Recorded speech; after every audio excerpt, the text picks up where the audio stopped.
എല്ലാവർക്കും ചെയ്യാൻ പറ്റിയ ഒരു സിമ്പിൾ ഹെയർ സ്റ്റൈലാണ് കേട്ടോ ചെയ്യുന്നത്. അപ്പം ഇതെന്ന് പറഞ്ഞാൽ കുട്ടികൾക്കും മുതിർന്നവർക്കും എല്ലാവർക്കും ചെയ്താൽ നല്ല ഭംഗിയുണ്ടാവും കേട്ടോ. അപ്പോൾ ഇപ്പോൾ എല്ലാവരും ഫ്രീ ഹെയർ സ്റ്റൈലാണല്ലോ ചെയ്യുന്നത്. അപ്പം എല്ലാ ഡ്രസ്സിലേക്കും ഇത് നന്നായിട്ട് ചേരും കേട്ടോ ഈ ഹെയർ സ്റ്റൈല്. അപ്പം ഞാൻ സെൻറ്റർ പാർട്ടീഷനാണ് എടുത്തത്. അപ്പോൾ സൈഡിൽ നിന്ന് എടുക്കാം കേട്ടോ. അപ്പോൾ ഞാനിവിടെ സെൻറ്റർ പാർട്ടീഷൻ എടുത്തിട്ട് ഒരു സൈഡിലേക്ക് മാത്രം കുറച്ച് മുടി എടുത്തിട്ട് ഇങ്ങനെ പിന്നിട്ട് കൊടുക്കുകയാണ്. അപ്പോൾ ഇത് പിന്നിട്ട് കൊടുക്കുമ്പോൾ ഈ മുടി ഞാൻ ബാക്ക് കോംബ് ചെയ്തിട്ടുണ്ട്. കാരണം എൻ്റെ മുടി കുറച്ച് സിൽക്കി ഹെയർ ആയിരുന്നു.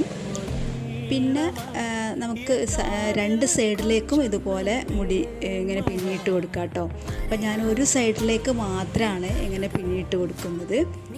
പിന്നെ എന്ന് പറഞ്ഞാൽ നമ്മൾ ഫ്രണ്ടിൽ മുടി കുറച്ച് ലെയറായിട്ട് കട്ട് ചെയ്ത് കൊടുക്കുകയാണെങ്കിൽ ഇത് കുറച്ച് കൂടുതൽ ഭംഗിയായിട്ടാണ് കാണാനായിട്ട്. അപ്പം ബാക്കിലേക്കൊന്നും ചെയ്യണ്ട, ഫ്രണ്ടിൽ മാത്രം കുറച്ച് മുടി ലെയർ അടിച്ചു കൊടുത്താൽ മതി.